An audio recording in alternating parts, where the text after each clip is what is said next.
Olá, turma de antenas e propagação.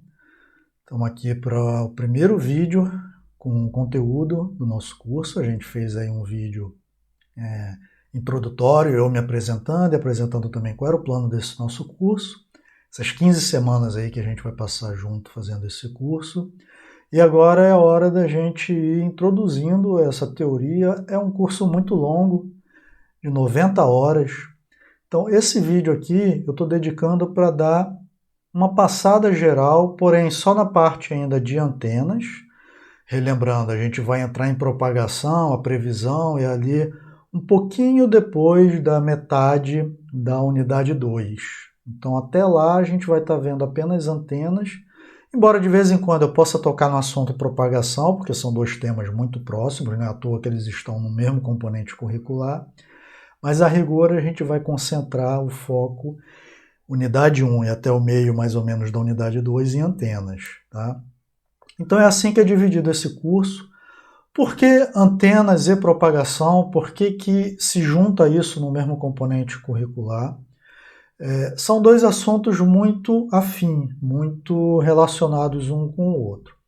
Quando a gente fala propagação aqui no contexto do nosso curso, entenda-se como radiopropagação e mais especificamente ainda a radiopropagação acontecendo em meio não confinado, em meio aberto. Tá? Então, quando a gente fala radiopropagação, na verdade a gente está ali se referindo a uma certa faixa de frequência, e quando a gente fala que ela está acontecendo, essa propagação, em meio aberto, que é o meio não confinado, não é cabeado, como a gente costuma chamar, você tem ali nas pontas, invariavelmente, antenas. Então são dois assuntos extremamente conectados. É muito comum que os cursos de engenharia nas várias universidades unam esses dois assuntos, não é obrigatório, a gente vê isso sendo feito diferente também, em componentes separados. Aqui na UFRN tomou-se a decisão de unir. Já aconteceu de ser de 60 horas, e aí a gente decidiu que 60 horas estava pouco, porque são dois conteúdos que isoladamente já são muito grandes. Então, ao invés de quebrar em duas matérias, a gente resolveu uma solução de meio termo. Mantivemos os dois assuntos juntos no mesmo componente, mas aumentamos a carga horária de 60 para 90 e a gente considera que dessa maneira fica mais interessante para a gente poder aprofundar um pouquinho mais alguns assuntos. Tá? Então vamos lá, vamos dar o início. Queria destacar que tudo que eu vou falar aqui nesse primeiro vídeo introdutório, a gente vai sempre retomar esse assunto em mais detalhe em outros vídeos. Então, algumas coisas aqui eu vou até de propósito falar um pouquinho mais rápido, um pouquinho mais superficialmente, mas a gente vai retomar isso. O que não quer dizer que as dúvidas que vocês tenham já nesse momento, vocês não possam me perguntar e tirar logo essas dúvidas logo no nosso primeiro momento síncrono que a gente tiver depois daqui, ou mesmo tirar dúvida pelos nossos canais de atendimento fora de horário de aula, ok? Mas é só para tranquilizar de que qualquer coisa aqui ainda vai ser visto em maior detalhe no momento adequado. Então vamos lá.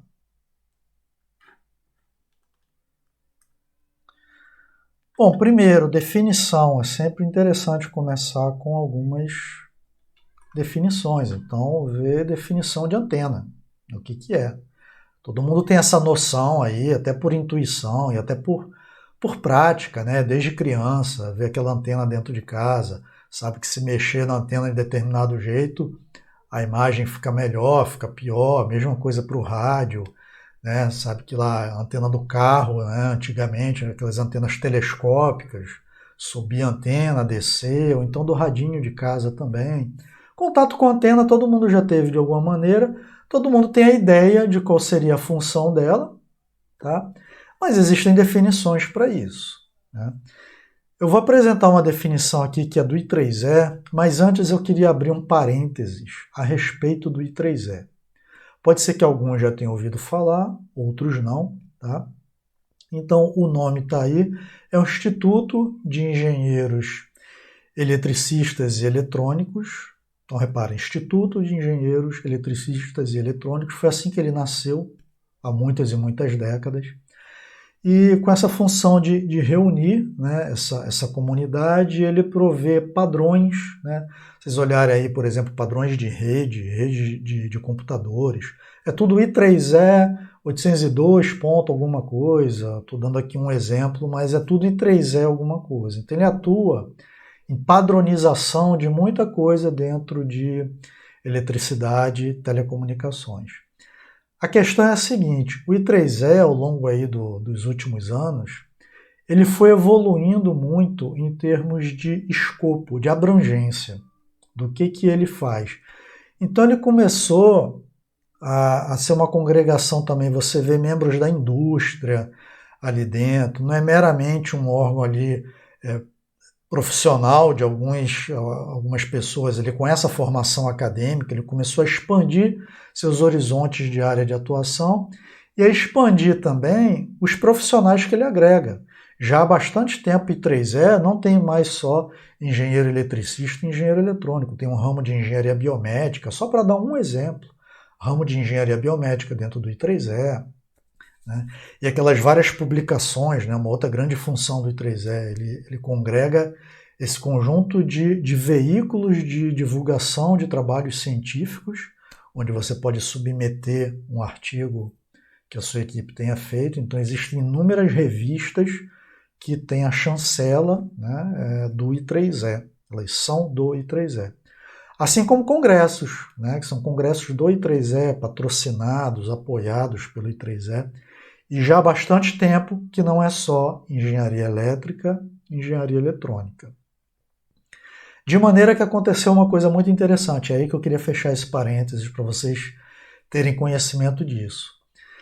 Se você entra hoje no site do I3E, você vai ver, pelo menos até algum tempo atrás tinha isso, talvez ainda tenha, tem lá uma explicação relativamente resumida, dizendo que toda vez que você for se referir ao I3E, num trabalho, em qualquer coisa, oralmente ou de maneira escrita, de qualquer maneira que seja, que você não escreva mais o nome do I3E por extenso, para não aparecer explicitamente eletricista e eletrônico, porque ele é muito mais do que isso.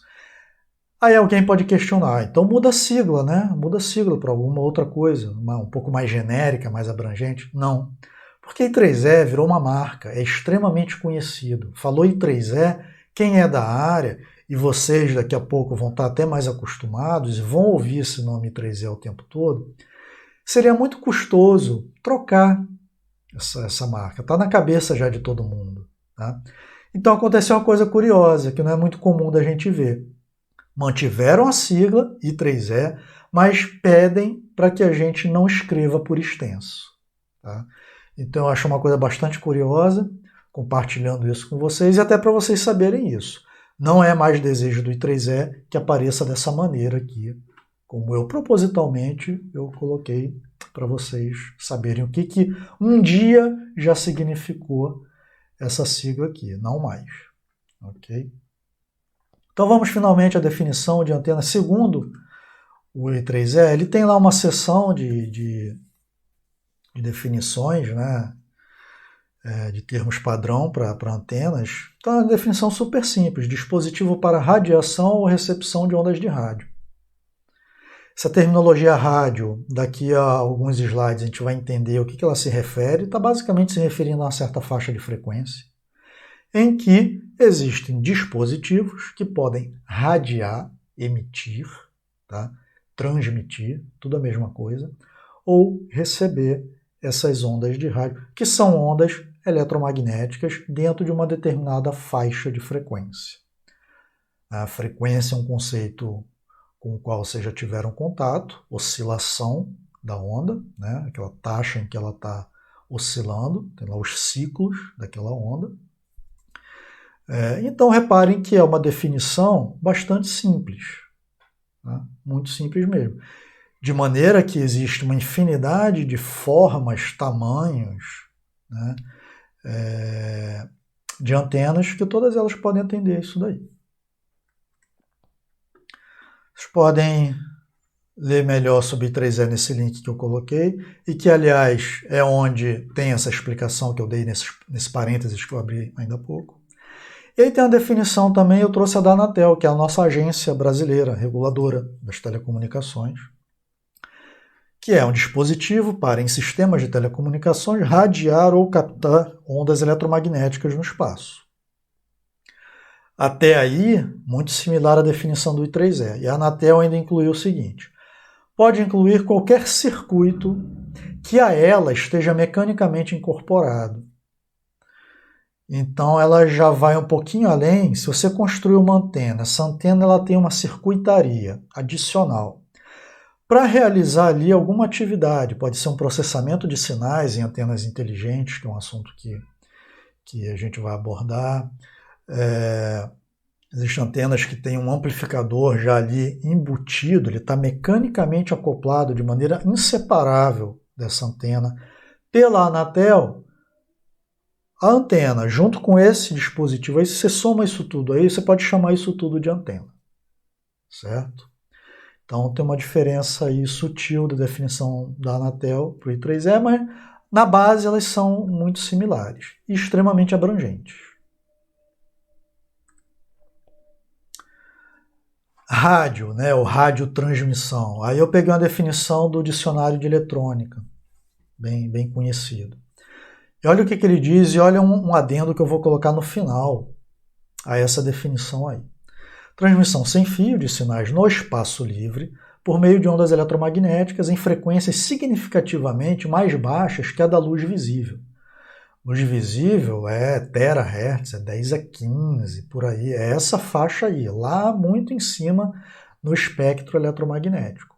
Sabemos que a luz é onda eletromagnética, né? Um outro parênteses aqui, durante muito tempo se discutiu se luz seria partícula ou seria onda eletromagnética, havia as duas vertentes aí, até que a coisa foi evoluindo e descobriu-se que pode-se analisar luz como partícula, né, a característica corpuscular dela, fótons, tá?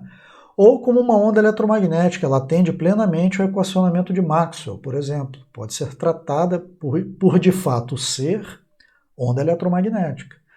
E aí a gente aborda como corpo ou como onda de acordo com a conveniência da análise que a gente está fazendo. Quem estuda sistemas de comunicações óticas, que ainda não viu, ainda verá. A maioria acredito que não tenha visto. Isso é um assunto abordado em comunicações óticas, por exemplo. Mas vamos sair da luz, que não é o nosso caso aqui. Então, frequências significativamente mais baixas que a da luz visível. Quanto isso? Definição, segundo o dicionário de eletrônica, de 30 kHz até 300 GHz seria aí essa faixa de frequência que a gente chama de ondas de rádio. Tá? Pode ser que vocês vejam em outras literaturas uma faixa um pouquinho diferente dessa. Não há um consenso absoluto a esse respeito. Tá? Mas é aproximadamente isso daí. Vocês nunca vão ver tão diferente disso. Então 30K, que é muito, muito baixo e até razoavelmente difícil se fazer uma irradiação em frequências tão baixas assim, tá? Devido a um comprimento de onda muito, muito grande, até 300 GB, tá? Que também é uma faixa extremamente elevada. A gente ainda não chegou a esse ponto em comunicações colocadas aí para a sociedade, comunicações civis, comerciais, ainda não fomos tão alto assim em frequência. Então, ondas de rádio. Tá? É o RF, radiofrequência. A gente vai falar muito em onda de RF. É isso. Tá? Onda eletromagnética em certa faixa. Agora eu tenho uma observação a fazer sobre essa definição do dicionário de eletrônica, que é essa parte aqui em que ele fala espaço livre. Geralmente, esse conceito de RF, radiofrequência, ele é mais amplo do que isso. Se você saiu lá do transmissor, colocou um cabo, vamos dizer um cabo coaxial, pode ser também um guia de onda, né? Pessoal que viu aí linhas de transmissão, sabem que são exemplos de linhas de transmissão, fazendo o transporte daquela energia, daquele sinal, de um ponto ao outro. Então, vou pegar um caso típico, um transmissor se conectando a uma antena por meio de um cabo coaxial. Ali, saindo do transmissor, é muito comum que já esteja a frequência levada para aquela faixa, né, o sinal já está naquela faixa de frequência que vai ser lançado para o ar, na interface aérea que a gente chama. Não vai haver mais nenhuma conversão. É tudo dispositivo passivo. Agora eu pego o cabo, depois a antena, então já saiu do transmissor na faixa que tem que ser, para a antena irradiar. Essa onda aí que está dentro do cabo, está viajando por dentro do cabo, a gente já chama que é uma onda de radiofrequência. Ela é RF, mas ela está em meio confinado. Então dá para a gente expandir, e via de regra é assim que os engenheiros, que todo mundo considera, que já está naquela faixa, mesmo estando confinada, é RF. Tá? Então essa nota aí que eu acrescentei, tá bom? Mesmo em meio cabeado, é RF. Pouquinho aí de histórico, tá? De antenas que invariavelmente passa pelo histórico do desenvolvimento do eletromagnetismo. Antenas é uma aplicação de eletromagnetismo, um dispositivo de funcionamento exclusivamente eletromagnético. Então, olha, relembrando aí, 1873, Maxwell, britânico, tá? Grande trabalho dele, unificação de teorias elétrica e magnética, a gente chama as 4 equações de Maxwell. Tá? O que foi o grande trabalho dele? Por muito tempo, antes desse trabalho dele, por muito tempo existia uma quantidade muito grande, né, de equações para descrever os fenômenos elétricos, os fenômenos magnéticos. Tá? Qual foi a grande sacada dele, o grande estudo, a grande percepção que ele conseguiu chegar com o trabalho dele? Ele conseguiu reduzir isso tudo, mostrar que havia redundâncias nessas equações, quer dizer, elas diziam a mesma coisa, na verdade, e ele conseguiu enxugar esse grande conjunto de equações que tornava as coisas mais complicadas, desnecessariamente, mas não se sabia disso. Ele conseguiu enxugar isso e dizer, olha, com essas 4 aqui, você descreve toda a natureza eletromagnética, tá, dos fenômenos regidos por eletricidade, regidos pelo magnetismo, e como é que é a interação deles. Vocês devem se lembrar que há uma interação, né, a parte elétrica, a parte magnética. Então, esse foi o grande mérito, muito grande mesmo, até hoje ainda é desse jeito. Então, a gente tem as 4 equações de Maxwell, as 3 equações constitutivas do meio, né, de condutividade, permeabilidade magnética e permissividade elétrica. E tanto é um trabalho dele, esse de unificação da teoria e redução da quantidade de equações, que talvez vocês já tenham se perguntado, poxa, mas se são 4 equações de Maxwell, por que cada equação tem um nome? Tem a de Faraday, a de Ampère, por que leva o nome de outros pesquisadores? Não são de Maxwell? Tá? Ele teve esse grande trabalho de unificação. Resumidamente, é isso o trabalho dele. Foi um pouco além disso, mas resumidamente é isso.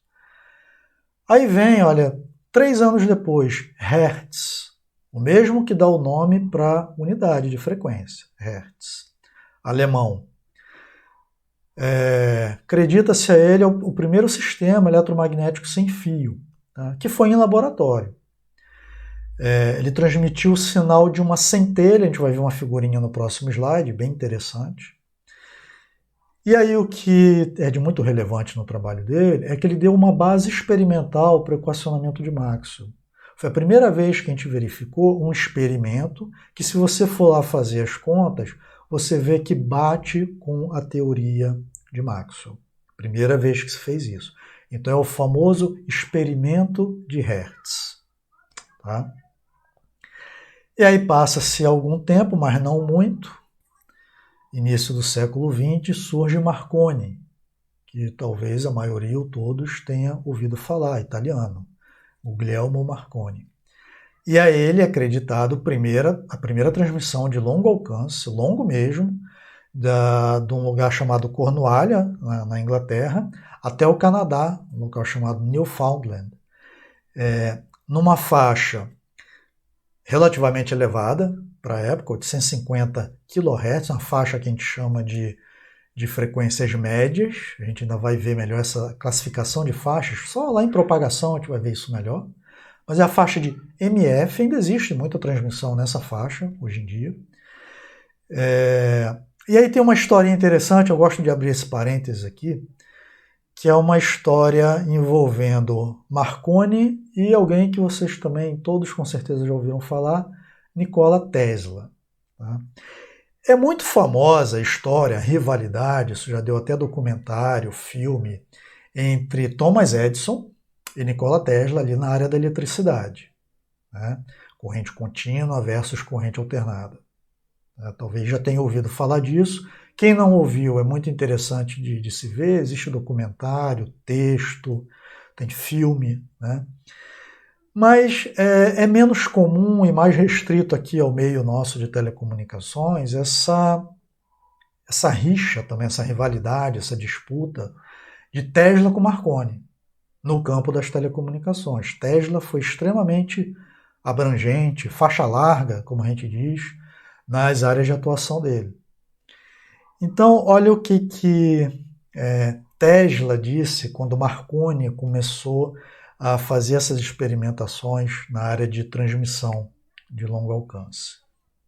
Dizendo aí numa tradução livre aqui, né? Marconi é um bom camarada, deixe ele continuar.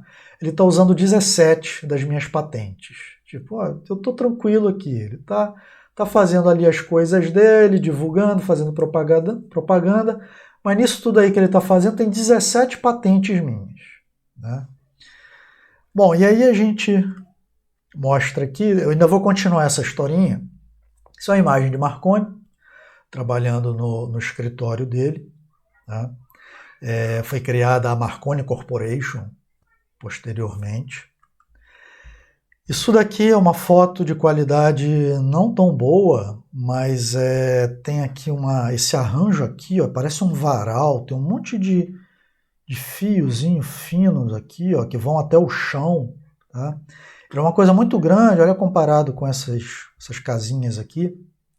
Isso era o transmissor, lá na Inglaterra, em 1901. Aqui, olha, subindo aqui, ó, tá? Era o pessoal armando o receptor lá no Canadá. E é uma transmissão, 3.500 quilômetros. Transmissão de bastante longo alcance. Transmitiu a letra S, tá? Codificada, tá? E foi convenientemente recebida e interpretada lá do outro lado. Bom, continuando aqui essa historinha Tesla versus Marconi. O Tesla fez essa afirmação antes do Marconi ter recebido um Nobel. Marconi foi agraciado com o Nobel. E ele teve, de fato, patente desses primeiros sistemas de rádio de longo alcance. Acabou indo para o Marconi. Tá? Só que, após a morte de Tesla, o que foi que aconteceu? A Suprema Corte americana, acabou revertendo a decisão da patente de Marconi, dando a patente a quem? Ao que tudo indica, era de direito mesmo, que era o Tesla. Então essa patente foi revertida ao Tesla, a Tesla nunca chegou a ver isso. Mas vocês podem pensar que então foi a corte americana finalmente fazendo justiça, fazendo uma boa ação de dar a patente ao Tesla, mesmo após a morte dele. Na verdade, a Suprema Corte fez isso para fugir de processos que Marconi estava movendo contra o governo americano por, supostamente, segundo a Marconi Corporation, ela afirmava que o governo americano tinha usado várias de suas patentes em dispositivos desenvolvidos ao longo da Primeira Guerra Mundial, que aconteceu anos após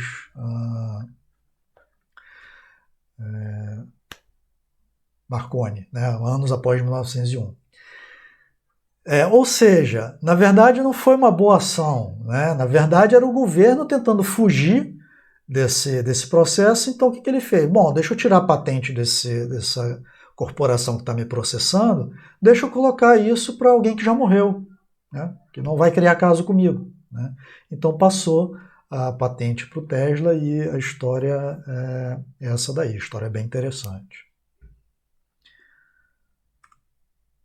E olha o experimento de Hertz, feito em laboratório, uma bancada. O que ele fez? Ele tem aqui um enrolamento produzindo alta tensão, muito alta tensão. Essa diferença de potencial, essa DDP, é levada aqui, ó, aqui tem dois terminais separados de um pequeno espaço entre eles, e você é tão alta tensão que você rompe aquela rigidez dielétrica ali da atmosfera que está ali, de maneira que você vai produzir o faiscamento, tá? Gerando, em contrapartida, onda eletromagnética. Existe onda eletromagnética associada a essa ruptura aí, tá? Essa onda vai ser captada, isso daqui é o receptor, pertinho aqui, ó. Vai ser captada e vai induzir correntes aqui nesse arco, tá? E a indução dessas correntes gera, você vai recriar então uma diferença de potencial aqui e que vai de fato reproduzir aquela faísca. Então o que se diz ele fez a transmissão de uma faísca de um ponto a outro, por meio de onda eletromagnética que é associada à geração dessa faísca. Então a faísca reapareceu ali do outro lado. E aí comprovou-se, se você faz equacionamento relacionado a isso tudo, ele tem todos os valores aqui, de tensão, de tudo mais. Se ele joga isso no equacionamento de Maxwell, ele comprova. Então foi a primeira comprovação experimental do trabalho de Maxwell, o experimento de Hertz.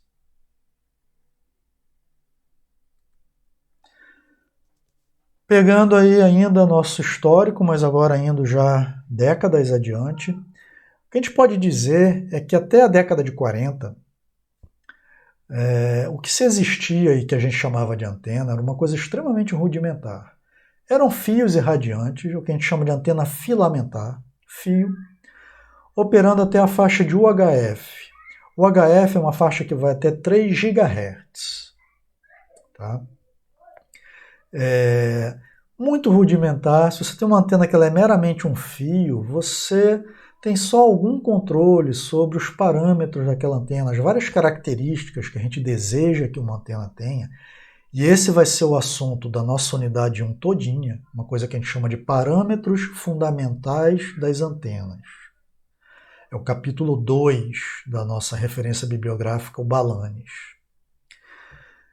Essas características elas são muito menos controláveis se você tem uma antena que é um dispositivo tão rudimentar. E reparem, até a década de 40, por muito tempo, a gente passou sem que houvesse um desenvolvimento tão significativo nessa área de antenas. Muito tempo se passou. A antena era vista como aquela parte do sistema que você não prestava tanta atenção assim. Você tinha transmissor, você tinha esquemas de fazer adaptação do sinal ao meio, alguns esquemas até já relativamente sofisticados, mas a antena sempre foi aquela coisa um pouco mais renegada, um pouco menos, vamos dizer, compreendida e trabalhada nos sistemas. Isso mudou bastante. Aí vem a Segunda Guerra, tá? Um pouco depois aqui dessa época, indo até 1945. E aí teve um avanço muito perceptível, muito significativo. Como vocês devem saber, se você lê sobre guerras, qualquer guerra, principalmente as duas mundiais, guerra sempre é um momento de muito avanço tecnológico. Infelizmente por razões ruins, mas sempre a humanidade saiu com um avanço tecnológico das guerras, a partir das guerras, muito grande. A Segunda Guerra não foi diferente. Então teve vários tipos de antenas desenvolvidos, estou mencionando aqui abertura de guia, cornetas e refletores, a gente vai falar melhor, fontes de micro-ondas, tá? Então fontes de sinal para ser irradiado acima de gigahertz, coisa que não tinha também, A eletrônica para irradiar nessa faixa, a partir de gigahertz, é uma eletrônica já mais rebuscada, muito diferente da eletrônica de baixa frequência. Você fica preocupado com qualquer detalhezinho, o tamanho dos componentes, porque o comprimento de onda já é muito pequeno. Então qualquer detalhezinho que antes era irrelevante quando você tinha um comprimento de onda enorme, passa a ser relevante quando a gente está em alta frequência. E na Segunda Guerra se evoluiu muito. Por que evolui em antena numa guerra? A razão é óbvia, é comunicação, é radar. Segunda Guerra é quando a gente tem de fato surgimento de radar da maneira como a gente conhece ainda hoje. Aquele radar que a gente vê em aeroportos, por exemplo, em bases aéreas. Tá? Isso é tudo fruto da Segunda Guerra Mundial.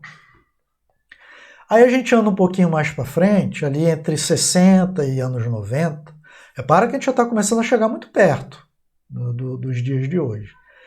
E aí vem muito avanço de informática. Aí foi o grande salto de informática. Mas o que informática tem a ver com antena? Aí vem método numérico, tá? Método numérico, né, que a gente joga para um computador resolver, vocês sabem disso. Você começa a trabalhar em cima de configurações mais complexas de antena.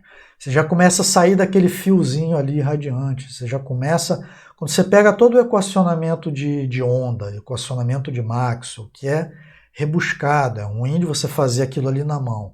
Quando você tem uma máquina, onde você tem métodos numéricos agora desenvolvidos, para ela fazer de forma numérica, discretizada, que é como uma máquina trabalha, fazer aquelas contas para você, você agora fica com a possibilidade de fazer simulações, de testar várias soluções, antes até de construir a antena.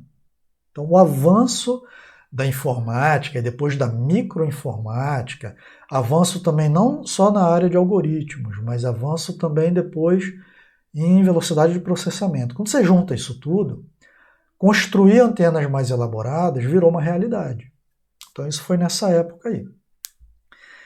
Então, assim, até meados do século XX, né, então até a época da Segunda Guerra e um pouco depois, é aquilo que eu disse, a antena ela era de menor importância no projeto, era tentativa e erro, não irradiou bem para certa frequência, aumenta ela um pouco, diminui ela um pouco,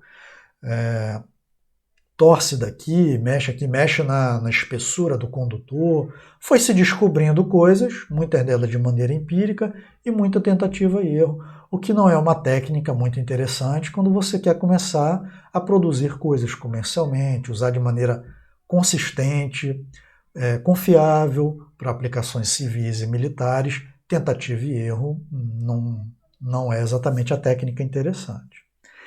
Só que a partir desse ponto, com esse grande desenvolvimento que foi acontecendo, aí inverteu a coisa. Ela começa a ser um elemento crítico, em que se presta muita atenção no projeto.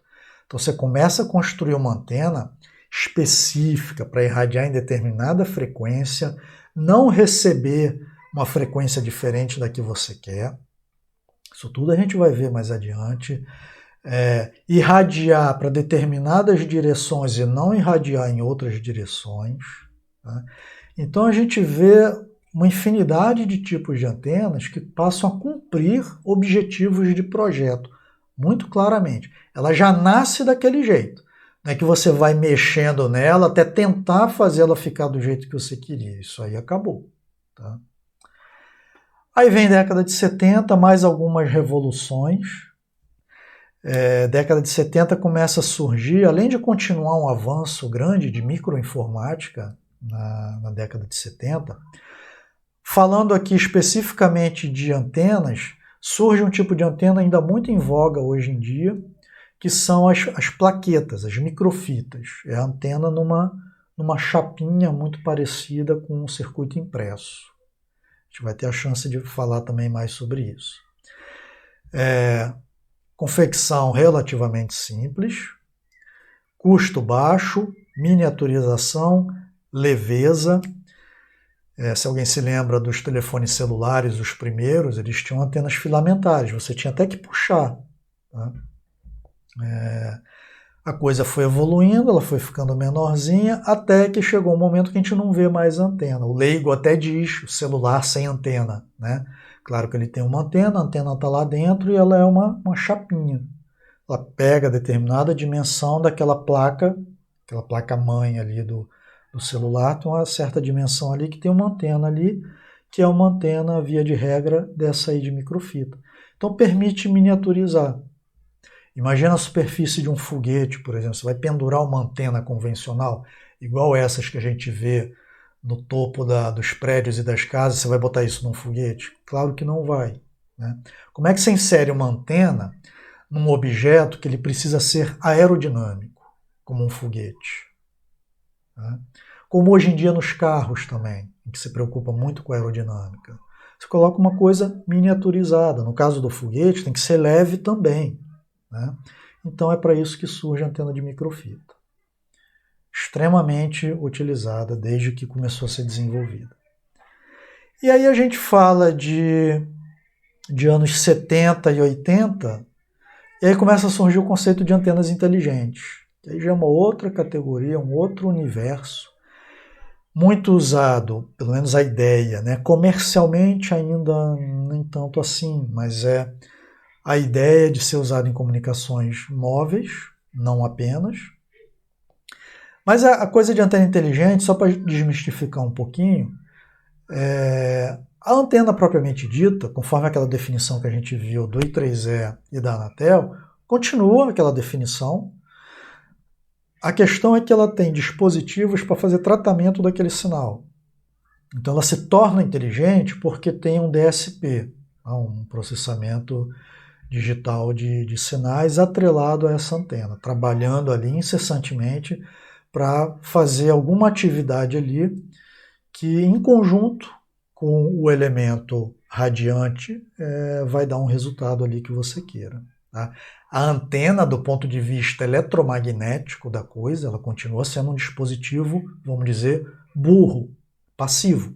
Quem dá inteligência é o processamento de sinais. Aí a gente passou a chamar de antenas inteligentes, esse termo pegou. Falar um pouquinho agora, de forma mais abrangente, fazer aqui um panorama do que era comunicação sem fio versus comunicação com fio, estabelecendo aqui uma década como marco, tá?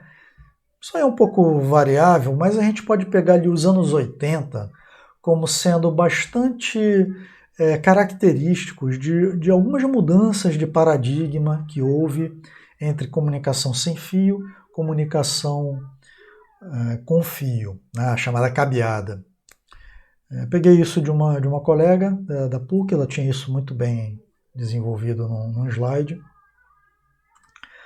Olha, então, o que a gente tinha de cabeado, até mais ou menos os anos 80, basicamente era a transmissão por meio metálico. Tá? Par trançado, cabo coaxial, basicamente o que a gente tinha. Automaticamente, vários dos itens que eu vou listar estão relacionados uns aos outros. É o caso aqui. Ó. São canais que não oferecem uma largura de faixa muito grande, tá? Para eu jogar um sinal de faixa muito larga. Se eu jogar um sinal de faixa muito larga nesses canais, com as tecnologias que a gente tinha na época, esse sinal ele ia se distorcer muito, tá? Porque são meios de transmissão que eles promovem atenuações distintas dentro daquela faixa ali. Ao invés de atenuar o sinal todo ele do mesmo jeito dentro daquela faixa, ele vai atenuar de maneira distinta, isso acaba distorcendo o sinal, que é uma coisa que a gente não quer de jeito nenhum em telecomunicações. Então a gente diz que são canais que a faixa deles é estreita. O que isso aí quer dizer? Que eu só consigo jogar um sinal que não vá distorcer nesse meio de transmissão se aquele sinal ocupar uma faixa de frequência muito estreita. Aí sim ele vai funcionar bem. Tá? Só que sinais que ocupam faixa muito estreita certamente não serão sinais em que você vai atingir uma alta taxa de transmissão. Não é um sinal que eu vou mandar um streaming, não é um sinal que eu vou mandar Netflix. Tá? Então havia essa limitação aí. O uso acaba sendo antieconômico para altas capacidades. Se eu tiver um grande número de canais, imagina um uso para telefonia, onde cada usuário ali está ocupando o seu canal. Tá? era um uso muito antieconômico, exatamente porque eu ia precisar de ocupar muita banda e esses canais não permitiam. Então, de novo, está relacionado com os itens acima. Você podia usar para acesso à rede de alta capacidade, longa distância. Tá? Você fazia isso de maneira com fio, tá? Mas você tinha uma quantidade muito grande de pares de fio para fazer isso, devido à limitação em banda. E como é que era o sem fio? Também até mais ou menos essa década aí. A gente transmitia até frequências de aproximadamente 11 GHz, hoje em dia a gente já passou muito disso daí. Era uma faixa suficiente para transmissão analógica ponto a ponto, não atendia a usuários num sistema ponto-multiponto, por exemplo, tá? E era transmissão analógica, via de regra. Quando a gente tinha necessidade de alta capacidade, né, para longas distâncias, e principalmente aquelas inacessíveis pelo meio cabeado, esses troncos aí de micro-ondas, na faixa de micro-ondas, acima de aproximadamente 2 GHz, você fazia isso com transmissão sem fio.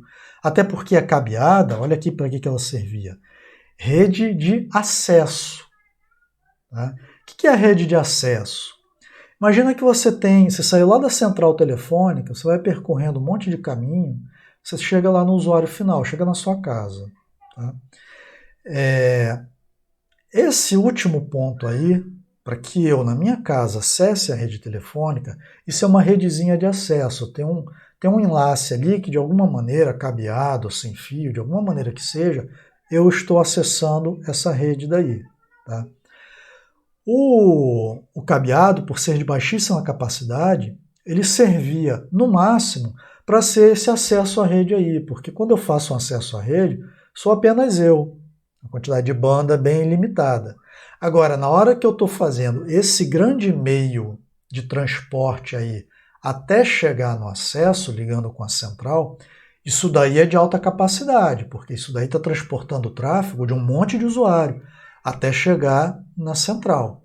Foi capilarizando a rede de acesso, mas quando junta todo mundo é alto tráfego. O cabeado não se prestava a isso até os anos 80. Era muito comum a gente usar troncos de micro-ondas sem fio, olha as antenas sendo usadas aí, tá? Para essas altas capacidades ou longas distâncias. Era sem fio, olha que coisa curiosa, porque oferecia capacidade maior do que o cabeado. E aí aconteceu o contrário, para o radioacesso era o contrário do que acontecia no confio.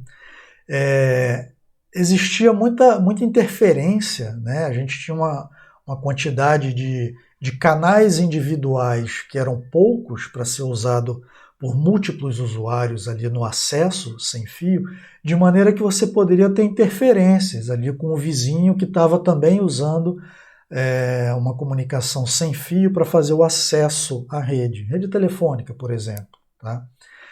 Então era inviável, porque não existia essa canalização muito ampla ainda. Várias faixas de frequência para dar uma para cada usuário, para que simultaneamente todos eles conseguissem falar. Não dava certo. Então, para rádio acesso, não funcionava legal. Aí, a partir da década de 80, aproximadamente, como é que foi a evolução do cabeado? Foi extinto o cabeado e tudo virou sem fio? Sabemos que não, né? Aí a grande revolução foi fibra ótica. Hoje em dia vocês sabem, conhecem, acredito que tenham visto a respeito de fibra ótica quando estudaram linha de transmissão. Vão ver mais, em comunicações óticas se estuda isso. Parte da turma faz comunicações óticas como obrigatória, outra parte pode pegar como optativa, é um ótimo curso a se fazer. Então, fibra ótica foi a grande revolução, que aí a faixa de frequência, aí a coisa se inverteu. Uma faixa virtualmente ilimitada de frequência, é difícil você atingir aquele limite que uma fibra ótica pode te prover, tá? Aí acontece até o contrário. Como no início ainda era caro, a fibra era caro, os transceptores óticos, né, o fotoemissor e o fotodetetor, isso tudo era muito caro. São dispositivos usando semicondutores, a construção da fibra, aquela sílica, que é um processo extremamente delicado, sofisticado. No início era caríssimo. Então era antieconômico usar para baixa capacidade, como radioacesso, por exemplo. Não valia a pena. Usava para alta capacidade, longa distância. Olha como é que as coisas se inverteram, né? Agora é o longa capacidade que está compensando eu usar cabeado. Porque aí sim, eu vou transmitir comunicações intercontinentais, passar um cabo de fibra ótica pelo oceano, tá? Para transmitir muito, muito tráfego. Imagina uma central, que é uma central de borda de um país, para se conectar à central de borda de outro país. Olha o volume de tráfego que elas estão colocando ali na fibra. Aí o custo da fibra compensa. Você está ganhando muito dinheiro em cima daquele tráfego ali, que é muita gente. E como é que foi o sem fio? Bom, aí também houve a revolução no sem fio, que é a tecnologia celular, tá? Que é o reuso de frequência. Então lembra daquela limitação para a rede de acesso, porque tinham poucas faixas de frequência para uso simultâneo. A tecnologia celular limita a irradiação em pequenas áreas de cobertura, de maneira que eu posso, dali a uma certa distância, reusar aquela mesma frequência que eu estava usando aqui. Por quê? Porque eu já estou numa certa distância em que não há mais interferência, tá? A coisa é um pouco mais sofisticada do que isso que eu estou falando, isso aí é o conceito básico, mas foi uma grande revolução e que permitiu o uso de tecnologia celular em redes de acesso, coisa que a gente faz até hoje com o nosso celular. Quando a gente vai se comunicar com uma estação radiobase, é uma rede de acesso. A gente está usando uma técnica de acesso para falar com a estação radiobase e a estação vai rotear a gente para onde é que quer que seja, se for uma conexão para uma rede sem fio, para uma rede com fio, vai haver esse roteamento, tá? Faixa insuficiente para transmissão de dados a alta velocidade. Logo depois dos anos 80 ainda era, né? O celular, quando surgiu, ele era para transmitir voz. Depois veio voz e SMS.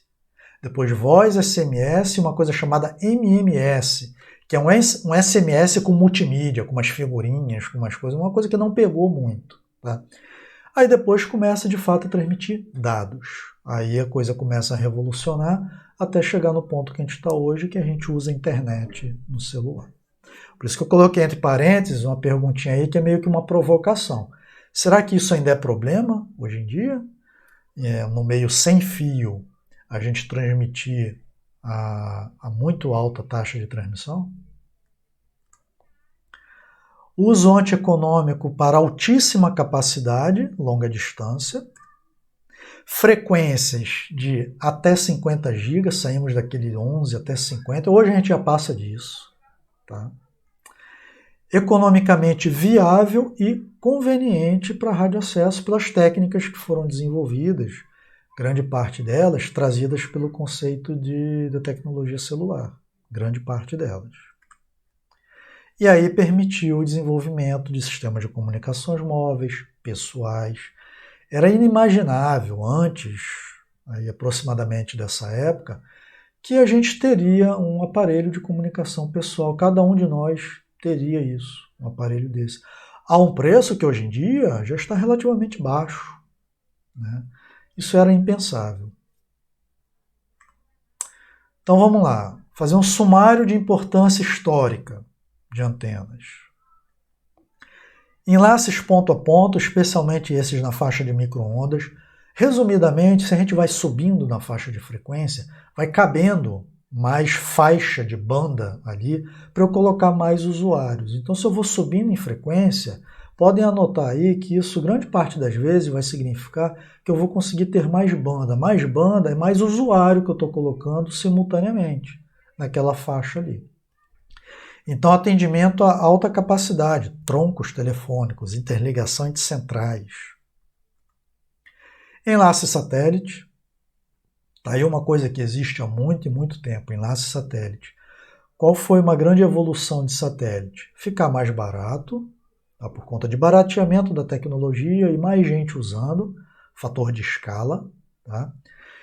Foi evoluindo a taxa de transmissão de satélites, satélites trafegando multimídia, satélites trafegando tráfego de internet. Isso é uma grande evolução também. A gente começou a lançar satélites para ficar em vários tipos de órbitas distintas. Tem as órbitas muito baixas, que são algumas poucas centenas de quilômetros. Continua havendo as órbitas geoestacionárias muito altas, cerca de 37 mil quilômetros.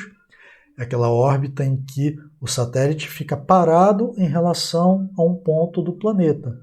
Quer dizer que ele, na verdade, ele está girando junto com o planeta. Sempre foi muito usado, principalmente para atender áreas difíceis de serem atendidas de outra maneira. Então, região amazônica, para a gente aqui no Brasil, é um grande exemplo. Tá? Então, eles têm um uso fundamental de atender áreas remotas. Não apenas isso, mas originalmente e ainda hoje em dia, muito para isso, satélite. Comunicação móvel sem fio, e aí eu não estou falando só dos nossos telefones celulares, mas serviços de emergência. Radar aeronáutico, tanto civil como militar.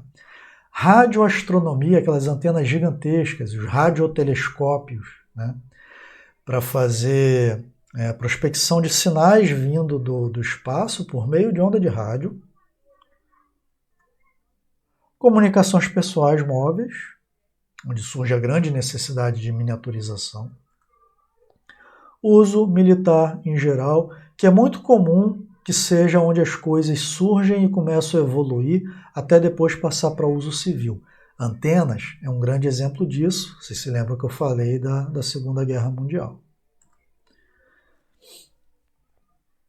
Um pouquinho de teoria, muito introdutório. Vamos ter a chance de ver isso aí melhor.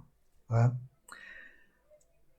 Olha o que eu desenhei e está escrito. Na verdade, que eu peguei lá do Balanes. Campo elétrico harmônico se comportando como senoide. Então está aqui vetor campo elétrico, ora numa determinada polaridade, ora inverte, vai de novo, vai invertendo.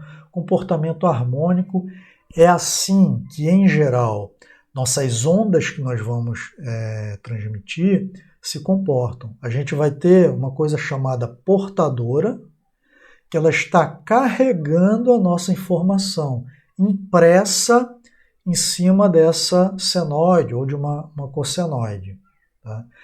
Por meio da modificação de algum parâmetro, posso modificar fase desse cosseno, isso significa que é uma informação diferente. Posso modificar a frequência, então quer dizer que eu estou transmitindo uma outra informação diferente quando eu modifico a frequência, ou a forma mais elementar de todas, que é modificar a amplitude de pico aí dessa senoide. Eu posso estar imprimindo a minha informação na alteração de algum parâmetro entre esses três, geralmente, de uma cossenoide. Então eu estou dizendo que a cossenoide ela está portando a minha informação, ela é uma portadora. Vocês ainda vão ter a chance de ver isso bastante bem, pode ser que alguns já tenham visto e tenham conhecimento sobre isso, mas em princípios de telecomunicações é onde se tem um contato muito, muito detalhado sobre isso daí, essa ideia de portadora. Tá? Então serão campos harmônicos, certo? Com esse formato aí. E olha, isso é jogado, tem um transmissor aqui, isso é jogado numa linha de transmissão, está lá o meu campo para cima, para baixo, isso é uma fotografia de um determinado instante, assim como aqui em cima. E olha o que foi feito, aqui é uma antena feita de uma maneira muito rudimentar, como uma abertura. Eu fui mexendo aqui supor que isso aqui seja um guia de onda, eu fui abrindo ele com um formato muito adequado aqui, ó, criando essa boca, essa abertura daí, até que chega um determinado formato que acaba sendo muito conveniente para que essa excitação que acontece lá desde o transmissor e foi se propagando, essa coisa seja levada, seja transmitida para a atmosfera nessas linhas aqui, ó, e que enquanto tiver fonte ligada, essa coisa está se propagando. Se não houver nenhum tipo de atenuação, tecnicamente, teoricamente, isso está se propagando ao infinito. Então é daí que surge, ainda está em nível muito por alto, tá, pessoal? A gente vai sofisticar isso daqui ainda. Mas é daí que surge essa ideia da gente visualizar a antena como um elemento de transição. É isso que ela é de fato. Eu tenho que pegar da linha de transmissão, eu tenho que bolar alguma maneira da onda chegar de forma conveniente ao meio aberto. Aí alguém pergunta, o que é chegar de forma conveniente? E aí é que está o X da questão. Se eu pego pego um cabo coaxial, despluga ele da antena onde ele estava conectado, despluga esse cabo. Vocês acham que esse cabo vai irradiar ou não vai irradiar?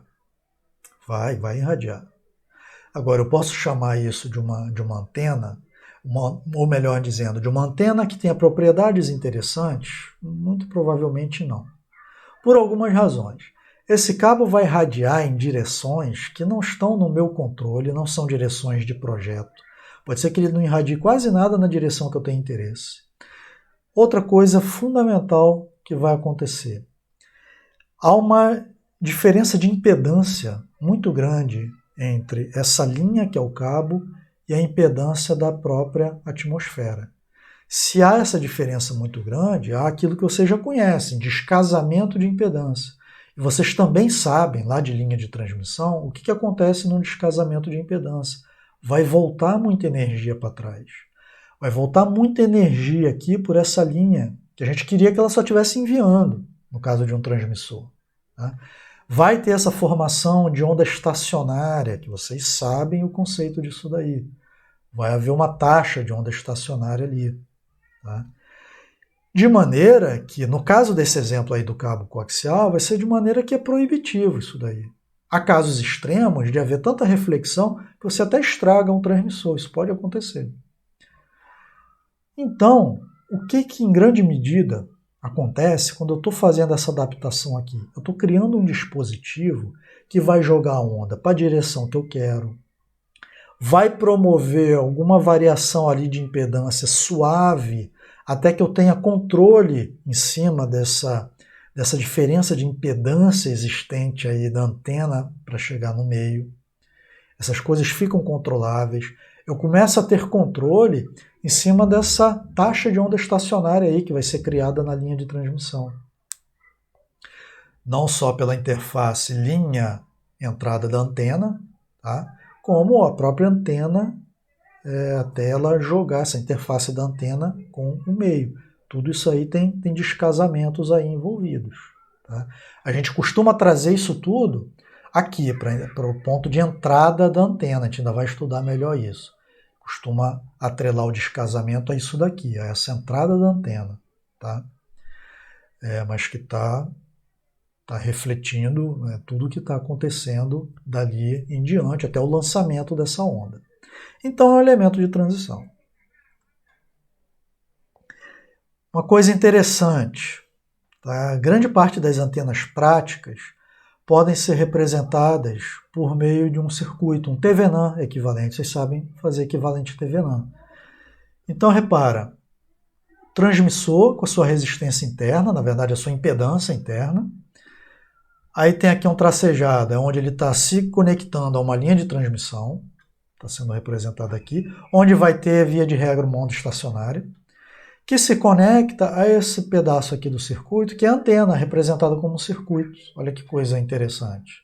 Circuitos elétricos a gente sabe resolver, principalmente um equivalente TVNAN aqui, um circuito de malha única, mesma corrente em qualquer ponto. Como é que eu escrevo essa antena aqui? Ó? Ela é representada por uma parte de impedância que é reativa, capacitiva ou indutiva, e ela tem uma parte que é resistiva, que são essas duas resistências aqui que estão em série, que é uma parte, essa daqui a gente chama de resistência de radiação, ela tem a ver com esse mecanismo de botar aquela onda para fora, tá? A gente vai entender melhor isso.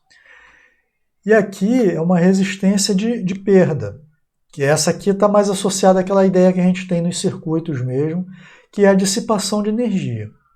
A antena não é um dispositivo perfeito, parte daquela energia vai ser perdida como aquecimento em cima da antena. A antena ela vai se aquecer. Então é Essa perda aí ela é representada pelo RL. Olha que interessante pegar uma antena e representar desse jeito. A gente vai trabalhar nisso mais adiante. Não são todas as antenas, mas para efeito prático, grande parte das antenas que se usa, a gente pode, com algum grau de aproximação, fazer essa representação aqui. É útil para entender vários conceitos, como a gente vai ver adiante. Alguns requisitos, parâmetros de antena. As antenas foram evoluindo, foram começando a surgir antenas com várias características distintas. Para quê? Atendimento a requisitos de projeto. A gente foi ficando mais exigente, a gente foi entendendo mais de antena, a gente foi vendo que elas podem ser fabricadas para atender determinados requisitos. Faixa de frequência de operação. Você constrói uma antena para operar numa certa faixa. E ela não vai ter um resultado muito bom em outras faixas. Perda de retorno, aí tem tudo a ver com a questão da formação lá da onda estacionária. Eu quero construir antenas que tenham perda de retorno conveniente, senão a antena não vai funcionar. Esse perda de retorno tem uma relação muito direta com esse faixa de frequências aqui, a gente vai ter a chance de entender isso direitinho. Diretividade, palavrinha que a gente vai usar muito, tem a ver com a habilidade da antena de concentrar irradiação de energia ou de receber melhor também em determinadas direções. E radiar ou receber pior, de maneira menos eficiente, em outras direções. Isso a gente tem como controlar. Hoje em dia se faz um controle muito, muito preciso disso daí. Eu quero mandar energia para cá, não quero desperdiçar mandando para outro canto. Antigamente, o controle era mínimo sobre isso daí. Se desperdiçava muita energia mandando para onde não se quer enviar. E no caso de um uso restrito, de segurança da informação, que era o caso das guerras, por exemplo, imagina o perigo de você estar lançando energia para onde você não gostaria. Né? Relação frente-costa, relação quanto que ela emite para frente em relação ao quanto que ela emite para trás. 180 graus de diferença em relação à emissão principal dela para frente. Tá? É um outro parâmetro interessante. E entre alguns outros aí. Unidade 1 a gente vai focar bastante em entender vários desses parâmetros aí, como é que alguns se relacionam. E aí a gente finaliza mostrando alguns tipos de antena, não vou dar tanto detalhe assim sobre cada uma, porque algumas vão ser alvo de discussão. Começando aí pelas mais simples, antenas filamentares, como o próprio nome já diz, é um fio, são as wire antenas. Construção fácil, baixo custo, tem aplicação razoável no cotidiano, anteninha de rádio, antena de carro, se usa bastante. Tá? A clássica é o dipolo, que ela é uma abertura, lembra aquele exemplo da abertura que eu tinha dado? Ela é uma abertura, mas ela é dessa maneira, então aqui está a linha de transmissão. Pode ser um par de cobre, e aí ela se transforma nisso daqui. Tá? É bastante usada. Tem suas limitações, mas também tem bastante uso. Pode ser um loop circular. Essa daqui é muito comum para se ver em rádio AM. Tá? Aquela faixa de frequência que opera em AM. Tem muito esse tipo de antena de loop, que pode ser circular ou pode ser quadrado.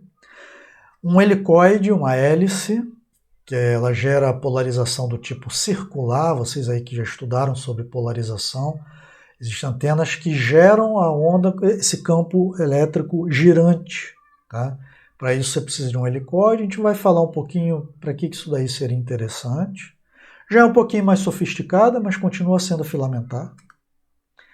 E aí tem a coisa um pouquinho mais elaborada. E aí começa a surgir a partir ali década de 40, 50, desenvolvimento grande na Segunda Guerra Mundial. Por quê? Antena de abertura. Necessidade de diagramas mais elaborados, operação em frequência mais alta. Tá? Você começa a ter um controle melhor também sobre o material que você usa para a antena. Materiais com menos perda também. Essas coisas todas começam a surgir. Então você tem tipicamente as cornetas. Essa é uma corneta piramidal, tem a corneta cônica. A gente encontra isso em laboratório nosso, da universidade, tem corneta desse tipo piramidal. Já é um dispositivo de uma qualidade de construção bem elaborada, um controle em cima de como é que ela vai irradiar. Tá? É isso aí que eu chamei de diagrama, esse formato de como é que vai ser a irradiação dela. Para onde é que vai mais energia? Para onde é que vai menos energia? Você tem controle em cima dessa diretividade dela. Antena extremamente usada e ela aceita mais alta frequência também. Guia de onda retangular, tá? Também é um tipo de antena de abertura. A microfita, que eu já falei um pouquinho. Ela tem lá um elemento radiante em cima, metálico. Tem um plano de terra embaixo que pode ocupar toda ela, ou ele pode ser truncado, ele pega só um pedacinho dela. E um substrato, que é um dielétrico, né? Ela é um sanduíche, né? Com um substrato ali no meio. Só que aí, em cima dessa ideia padrão, genérica, que você cria um campo elétrico ali, né? Ali naquele substrato tem um campo entre essas duas plaquinhas. Tá? Imagina a ideia de um capacitor, muito a grosso modo. Tá? Ela é uma antena. Tem inúmeras variantes. Então tem o PET, que é essa parte aqui, tem o retangular, tem o circular, tem de várias formas. Já há algum tempo se trabalha em formas que são fractais, que já é um pouquinho mais difícil de fabricar. Assim como aqui nesse plano, você pode fazer várias coisinhas diferentes ali, até no plano de terra, e aí você vai controlando vários daqueles parâmetros de interesse, você vai controlando, fazendo essas alterações aí. É um dispositivo de extrema maleabilidade no que você pode fazer com uma microfita, mexendo em detalhezinhos dela. Conjunto de antenas é uma coisa bem interessante. Significa você pegar uma dessas antenas aí que eu mostrei um elemento individual, né, uma antena, e se a gente juntar um monte daquelas antenas, ou em fila, ou em cima de um plano, né, eu juntar a uma determinada distância uma das outras, será qual é o efeito final que eu tenho?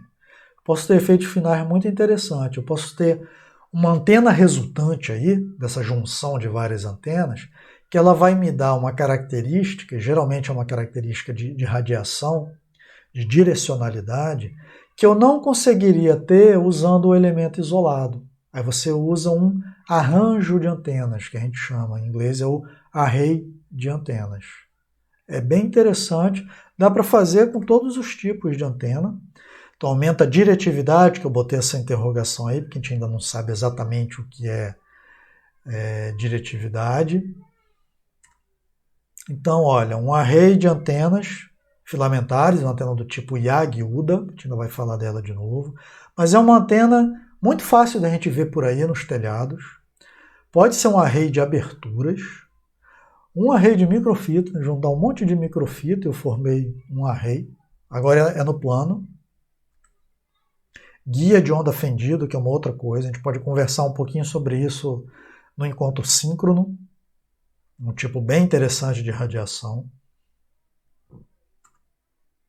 Antenas refletoras, que tipicamente é quando você precisa de muita direcionalidade. Aí eu já estou usando uma outra palavrinha, muito ganho. Vocês não sabem ainda o que é ganho. Entendam por enquanto que ganho ele é um parente muito próximo da diretividade, que tem a ver com essa capacidade de concentrar energia em certa direção. Classicamente, se a tua aplicação demanda extrema diretividade, refletor é um tipo de antena para você pensar. E aí tem o parabólico, então é a clássica antena parabólica, todo mundo já ouviu falar, antena parabólica, ela é do tipo refletor. Ela se chama parabólica porque essa reflexão acontece num anteparo metálico e que tem um formato de uma parábola. E a gente vai entender mais adiante por que é interessante esse formato da parábola. É uma questão puramente geométrica. Tem um outro tipo, que a gente vê muito em radares, que é um pouquinho mais sofisticada, que é a do tipo Cassegrain.